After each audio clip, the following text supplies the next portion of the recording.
part 2 of my descent into the deep lore of knotting. Not that kind of knotting. This video will consist of 3 parts. Part 1 will be me going off on tangents in response to comments from the first video. There will be knots, there may be crime, and I will discuss how, while widely considered its predecessor, knotting is not tatting. Part 2 will be a tutorial on how to make your own knotting shuttle out of cardboard, glue and various sharp objects. Ooh. And finally, for part 3, I've prepared something of a treat for you all. If you weren't aware, my main occupation is as a musician and music teacher. Therefore, with the help of a kind commenter, I've endeavoured to create a recording of Rich Minds of Hot Love for you all to hear. It's missing a few bits, but for the most part, it is a coherent song. To skip to the part that interests you, the timestamps are in the description. Now, let's get tangenting.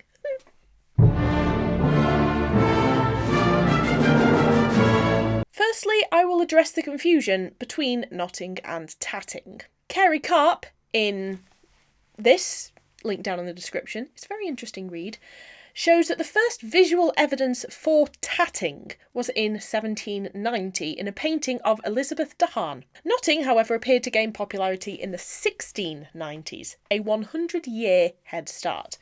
However, they go on to say that the relationship between the two wasn't incredibly clear-cut at the time. This shuttle, from 1773, is very similar to the one Elizabeth used to tat with 17 years later. So either tatting reaches further back than the portrait suggests, or this is a generic textile tool that could be used for both. Additionally, early literature made no distinction between the two crafts, using the term knotting and tatting interchangeably until the end of the 19th century. This echoes the idea of knotting being known as Queen Anne's tatting, as mentioned in part 1. There is a ton of nuance, and I'd highly recommend you check out Cary Karp's journal on the matter. All this to say, knotting definitely came first. Both existed side by side for a while, with the tools and names potentially used interchangeably. Then knotting largely fell out of fashion, and the tools morphed into the smaller, closed-point tatting shuttles we know today. Let me get you an example. Right. Examples. I have 3 types of shuttles here. You're getting to see a sneak peek of an attempt. So, this is a knotting shuttle. As you can see, the ends are apart. While you can tat with this, it's not really ideal because there's dangling of shuttles involved. So, ends apart. Now, this is a classic, it's a bobbin tatting shuttle. This is an antique shuttle, and the ends are open just enough to let thread out, but not enough to freely fall. If I did that with a knotting shuttle, it'd just go down to the floor. If your knotting shuttle makes that sound, take it to a doctor. I don't know, I just work here. So, open points to closed points. Fairly kind of straightforward. That is what you tend to see. Nowadays, they are known as separate things, so you have the distinction between a knotting shuttle and a tatting shuttle. Just like how animals and plants evolve. The change is gradual, and it's usually not until we have the benefit of hindsight that we can see the resulting organism and its predecessor as different species. Granted, you could absolutely include knots in your tatting, as illustrated on page 42. But the technique for making knots and making tatting knots is very different. Here is a brief overview on how to knot compared to how to tat. Notice the different types of knots made.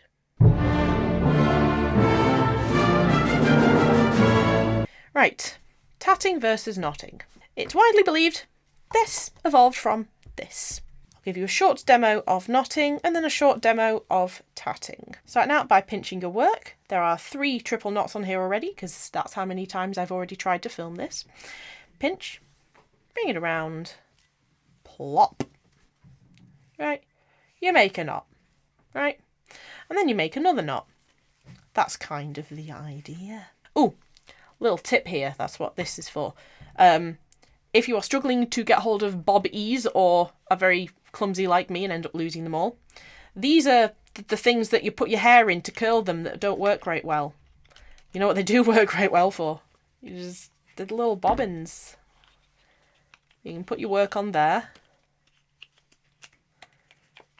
and really good for unwinding it because knotting spins as you work it. Nice little tip there. You can get them in bags of lots for not very much. Tatting. You'll notice the tatting thread is thinner than the knotting thread. You wouldn't get very much knotting thread on here, even though you can technically tat with that and not with that. Not with the K, not with the N. You start out with tatting quite similar. Pinch, round, okay? Whichever finger, some people hold this finger up, some hold that one up. I hold that one up because I'm a crocheter and I use this one for my tension, which I find works about the same here. You need to be able to tension. Now for knotting, once you've done this, all you do is plop, right? That's not what you do for tatting. For tatting, underneath, underneath, and through. I've done half of a tatting knot. Now, although if I tighten it, you do get a knot, it's not the best way of doing it. Why go under, under, through, to tat, to do that when you can just plop, man? I mean, the knots look very similar. They're probably not exactly the same, but I'm not an expert on knots themselves. Anyway, under, under, through, and then the other half, over, over, through. And you get a sort of 2 legs and a body kind of thing. I think it looks a little bit like, the stones at Stonehenge. That's what it reminds me of. Under, over. And the more you've done that, and I've done it a lot, it gets, quite speedy. So I'm just going to kind of keep doing this, just so we get an idea of it. Now you'll notice that I'm not pulling this tight. I'm not pulling it through and making a knot like in knotting. I'm keeping it open. Another thing that you can do in tatting that you can't do in knotting is picots. And that's when you leave a little bit of space before your next one and you get a little loop. It's cute. It's cute. Now, let's do a few more so this doesn't look horrendously lopsided. It will look lopsided because I haven't been counting my stitches. Count your stitches, kids. Yep, that's going to be lopsided, but I'm gonna do it because I've already filmed this tutorial quite a few times and I'm not willing to do it that much more. So now I'm pulling it and you can see you get quite a different effect. But yeah, it's quite different in structure, and even though it looks similar in how it's made, it's not particularly similar. I'm not following any particular sort of pattern. So yeah, you can make tiny knot-like things, but it is still very much a tatting stitch. It has that structure, whereas this has a sort of kind of randomized textured look to it. So different but similar tools, sort of interchangeable but not really. Also sometimes for tatting shuttles you get a hook on the end because you see these little... Where's my picot gone? Oh, there it is. So for tatting shuttles, in order to join with previous work, you go through your picot and use the hook on the end to join whatever thread you're working on. But that's by the by. Different. Cool, back to my face.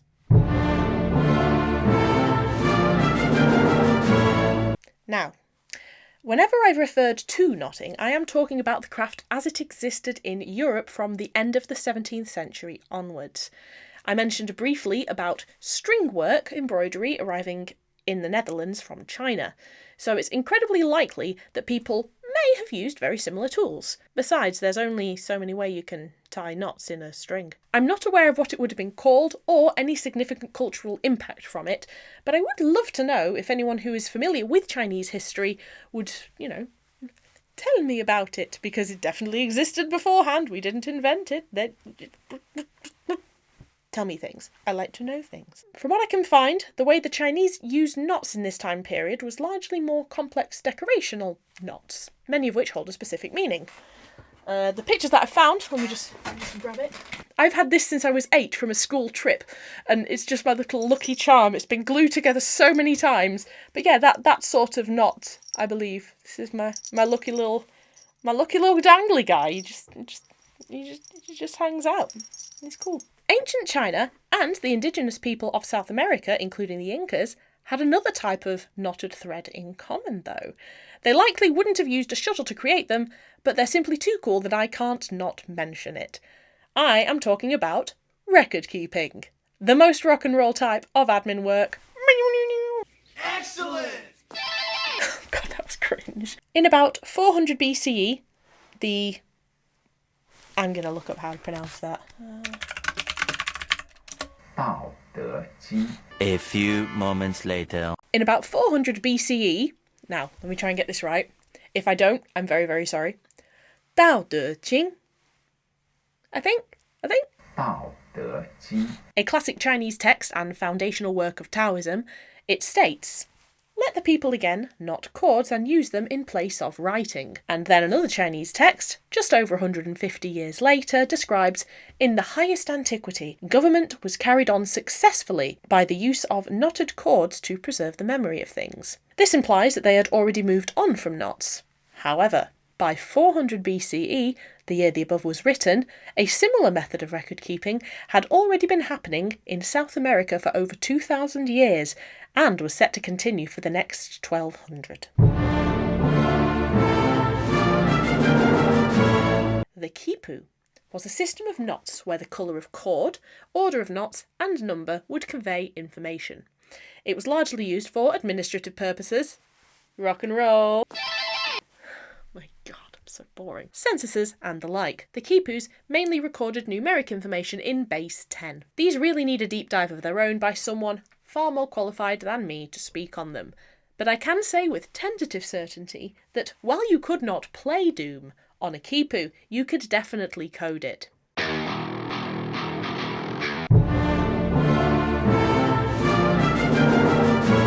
Another commenter informed me of a craft, or rather uncraft, known as, if you're French, Parfilage, very sorry to everyone who speaks French, or, if you're English, Drizzling, or Drizzling if you're Northern. Fun fact, if you're not British, drizzling means it's raining just a little bit.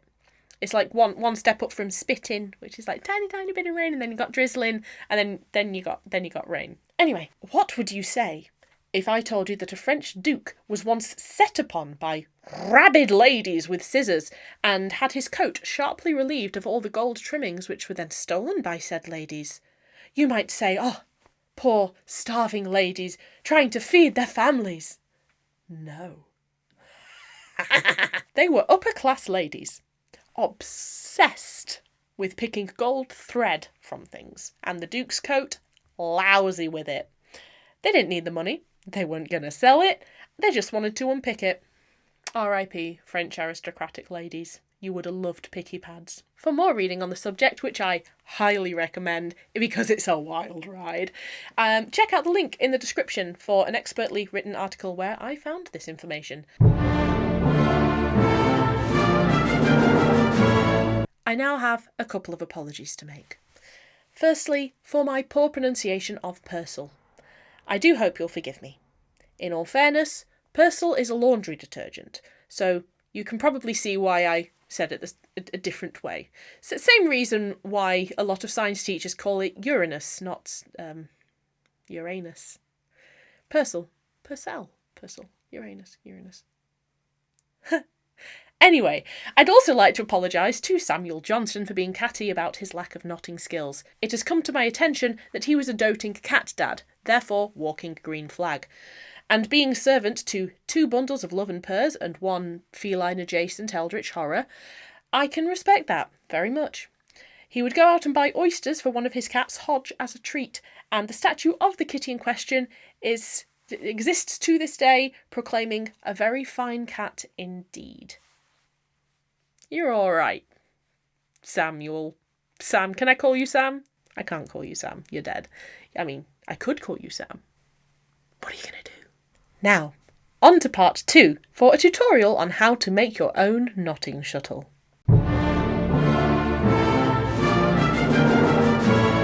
I will now be channeling my inner Neil Buchanan, showing you all how to make a knotting shuttle, so you can try out knotting yourselves. Here's one I made earlier. What you'll need is cardboard. Thin corrugated is best, but cereal box will work. Scissors that can cut through it. Put down the fabric scissors, you monster. A glue stick. A glue gun. A craft knife. This is optional, but easier than using your scissors for a particularly tricky bit. A pointy, but not sharp, object. A pen or blunt knitting needle will work. First, either print out the template linked in the description, or, if you don't have access to a printer or don't want to take out a loan from or printer ink, I've included all the dimensions that will allow you to sketch it out yourself. First things first, you're going to roughly cut the shapes out of the template. It doesn't need to be neat, you'll be cutting them again. Take note of which parts are horizontal or vertical and stick them on your cardboard in the same orientation they appeared on the template. Use a glue stick to stick them on and wait for it to dry. Then you are going to cut the shapes along the solid lines, including the rectangles in the middle of 3A and 3B. If you're using a craft knife, be careful. Next you're going to fold parts 2A and 2B, or not 2B, no, 2B, definitely 2B, along the dotted lines. Use your pointy object of choice to help you fold, like so. Sound off in the comments with what you used, particularly if it's slightly unhinged.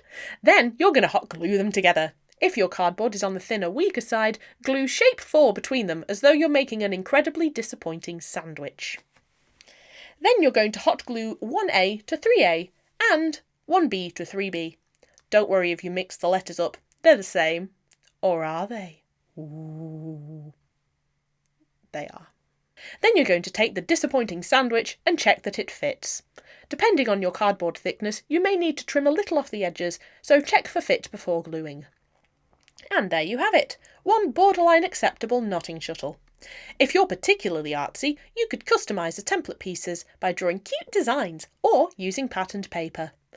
Either way, I hope that anyone who wants to make their own shuttle finds this tutorial useful.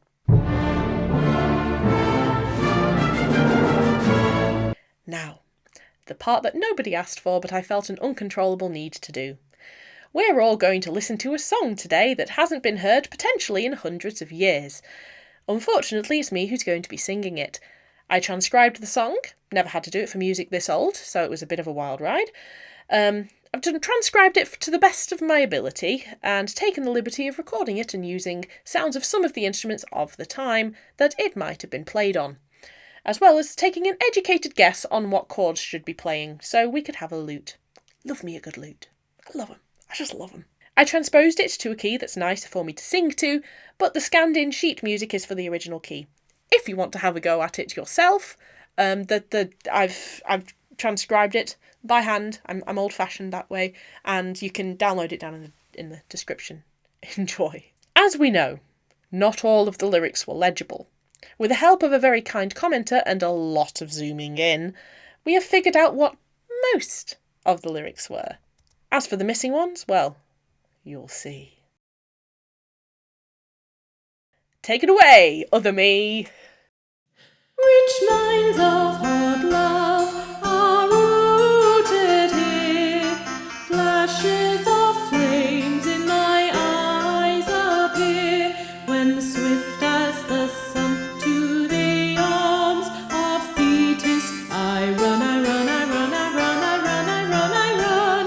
I run to seize on my bliss in the parts where it is. Oh, you know, oh, you know, oh, you know where. Oh, you know, oh, you know, oh, you know where. She laid by her knotting with wondrous haste, and took me by my well-shaped waist. I envied not Jove his celestial throne, nor all the gods above were kissed. And fair and done, which I know, which I know, which I know best, which I know, which I know, which I know best. There you have it. Rich Minds of Hot Love. An approximation. That concludes part 2 of my deep dive into knotting. Again, not that type of knotting. Unless more information comes to light, that will be all. I've a couple of ideas on what to take a look at next, but I welcome all suggestions. The weirder and more obscure, the better. Know of a dead craft you want me to try to resurrect? Tell me. Weird old song you want to hear? Sure. I guess I should probably plug my music. It seems the thing to do in case anyone happens to enjoy that. It's somewhere where people plug music. I'm very bad at this. I wear a lot of hats. Not very well, it seems. I mainly cover songs from video games and nerdy stuff in an epic orchestral style. If you like that sort of thing, you might like my stuff. Oh, and I do make and sell tatting and knotting shuttles. This is not a sales pitch. This is a conflict of interest pitch because it would feel icky if I didn't mention that I'm at least somewhat financially invested in the resurrection of knotting. It's more of a service to people who like knotting already and want a bougie shuttle, not a first stop. Make a cardboard one. Try it out. Pay your bills. Right, now that's out of the way, I'll let Purcell play us out.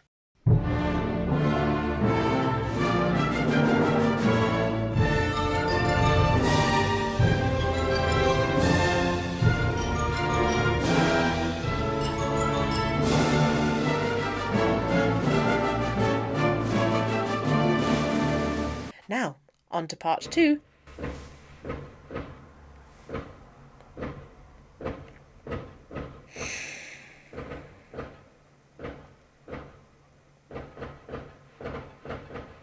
This is fine. It's fine.